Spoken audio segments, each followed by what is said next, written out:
रात का अंधा जमाई। एक बुढ़िया थी, उसका एक ही अकेला बेटा था। रात के वक्त वह अंधा हो जाता था, यानी दिखाई नहीं देता था। बुढ़िया ने किसी तरह गोलमाल करके एक रिश्ता ढूंढा और उसकी शादी रचाई। लड़की सुंदर थी, उसके मायके वाले भी अच्छे लोग थे, मगर बुढ़िया इतनी चतुर थी कि बहू या उसके परिवार वालों के आगे उसने यह रहस्य बनाकर रखा कि लड़का रात के समय अंधा हो जाता है, यानी उसको दिखाई नहीं देता। मगर सोचिए, यह सच कब तक छिपाकर रखा जा सकता था। शादी के बाद पहला त्यौहार दिवाली आई। परंपरा के अनुसार लड़की के घर से न्योता आया। अब बुढ़िया को चिंता हुई, जाना तो था ही। उसने बेटे को सावधान करते हुए कहा, तुम बहुत सावधान रहना, रात को तुम्हें कुछ भी दिखाई नहीं देता। और यह बात बहू के घर वाले नहीं जानते। तुम ऐसा करना कि रात को बाहर नहीं निकलना, कहीं इधर उधर नहीं घूमना, दिन रहते यात्रा करना। दूसरा यह है कि वहाँ एक ही दिन रहकर लौट आना। अपनी माँ के कहे अनुसार वह दिन रहते ससुराल पहुँचने के लिए बहुत तेज़ी से चल पड़ा, मगर कितनी भी कोशिश करने पर अंधेरा होने से पहले वह वहाँ नहीं पहुँच सका। उसकी नज़र धुंधली हो गई। माँ की चेतावनी याद कर वह एक जगह बैठ गया। उसके साथ किस्मत का खेला था। वह अनजाने में अपनी ससुराल के सामने के कूड़े के ढेर पर बैठ गया। वह वहाँ बैठा और उसकी सासू माँ कूड़ा फेंकने वहाँ आई। अंधेरा था, इसीलिए उसने दामाद को नहीं देखा। उसने कूड़ा उसके सिर पर फेंका। दामाद बेचैन हो उठा तो सासू ने उसे पहचाना कि यह और कोई नहीं, अपना दामाद ही है। जो होना था वो हो चुका, अब उसे पछताना ही था। उसने बहुत मंसूबे बना रखे थे। दामाद पहली बार घर आ रहा है तो उसकी बहुत अच्छी आवभगत करेगी, धूमधाम से त्यौहार बनाएगी, रिश्तेदार और पड़ोसियों के आगे उसका सत्कार करेगी। मगर छी, ये क्या हो गया? उसको रोना आ गया। शर्म के मारे वह तेजी से घर के अंदर भाग गई। सड़क पर उसका 10 साल का बेटा भैंस को भगाता हुआ घर लौट रहा था। उसको देखते ही उसने कहा, बेटा, तुम्हारे जीजा आए हैं, मगर पता नहीं क्यों वह हमारे घर के कूड़े वाले ढेर पर बैठ गए हैं। शायद पेशाब करने बैठे होंगे। मैं उन्हें वहाँ बैठे देख नहीं पाई, उनके ऊपर कूड़ा फेंक दिया। उन्हें मुझ पर गुस्सा आया होगा। तुम्हें वे बहुत चाहते हैं, तुम भी बहुत चाहते हो ना? उन्हें घर के अंदर बुला लाओ। लड़का जीजा जी पुकारते हुए उसकी तरफ भागा।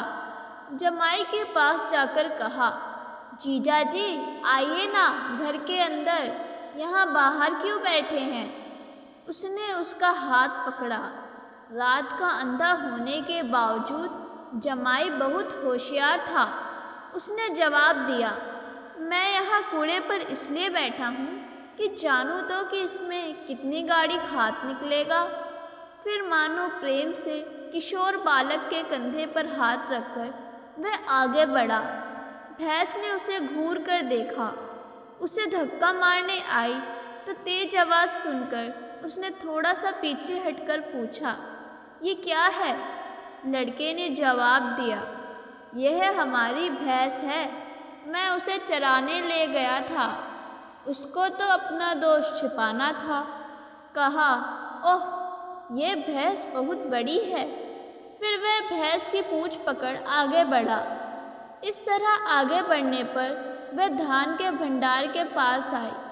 उन दिनों अनाज को ज़मीन में गड्ढा खोदकर खत्ती बनाकर उसमें जमा किया जाता था। वह अंधा उस गड्ढे में गिर पड़ा। लड़के ने घबराकर पूछा, हाय जीजा जी, क्या हो गया? क्या आपको ढंग से दिखाई नहीं देता? जवाब में दामाद ने कहा, ऐसी कोई बात नहीं, मैं सिर्फ यह जानना चाहता था कि यह अनाज का भंडार कितना गहरा है। मैं भी इसी तरह अनाज जमा कराने वाला हूँ, एक भंडार खुदवाने वाला हूँ। कोई बात नहीं, तुम अब मुझे हाथ का सहारा दो, मैं ऊपर आता हूँ। यह कहकर इस बार भी अपने प्राकृतिक दोष को उसने छिपा लिया। दीवार का सहारा लेकर वह आगे बढ़ा। लड़की ने फिर पूछा, जीजा जी, आप दीवार का सहारा लेकर आगे बढ़ रहे हैं, क्या आपकी नज़र ठीक नहीं है? जवाब में उसने कहा, छी, तुम ये क्या कह रहे हो? मैं तो सिर्फ तुम्हारे घर की दीवार की लंबाई नाप रहा हूँ। घर के दरवाजे पर एक मेढ़ा खड़ा था, वह उससे टकराकर गिर पड़ा। तब मेढ़े ने अपने सींगों से उसे भौंका। लड़के ने मेढ़े को एक चाटा दिया और जीजा को सहारा देकर उठाया। फिर पूछा, जीजा जी, आपने मेढ़े को नहीं देखा? क्यों? नहीं नहीं, तुम समझो मेरी बात।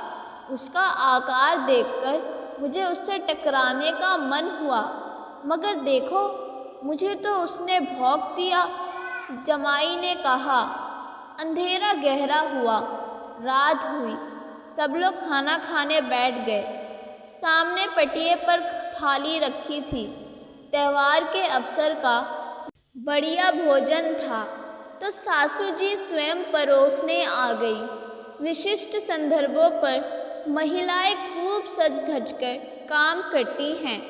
सासू जी नुपुर और चूड़ियाँ पहनकर परोस रही थी।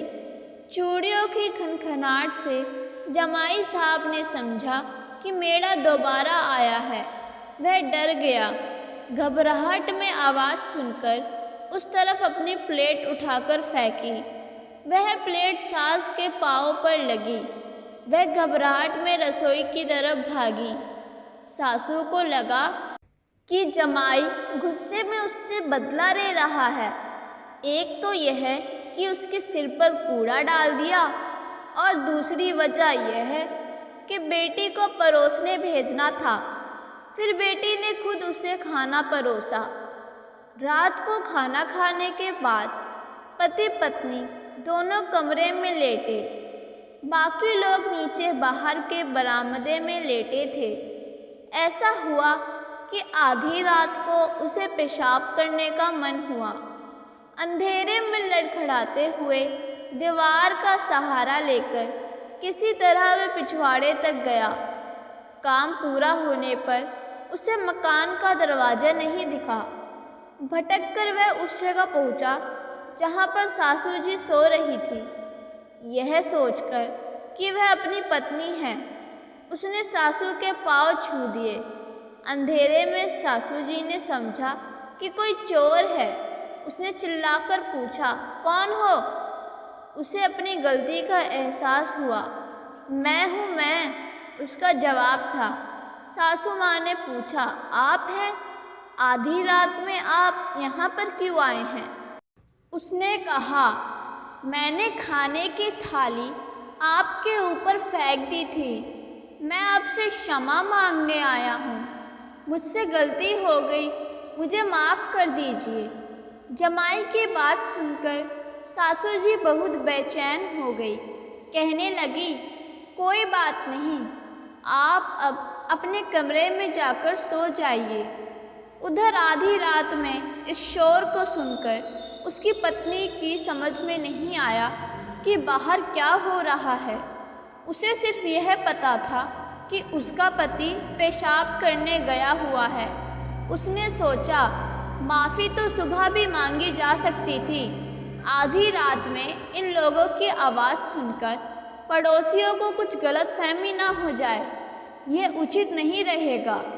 वह बाहर आकर मामले को सुबह निपटाने के लिए कहकर पति का हाथ थामकर अंदर ले गई। रात बीती, सुबह हुई। जमाई उठकर अपने गांव जाने की तैयारी में लग गया। कहने लगा, मैं बहुत व्यस्त हूँ, बहुत काम है, मुझे जाने दो। इस तरह अपनी बीवी को मनाकर, सास ससुर से कहकर अपने घर के लिए निकल पड़ा।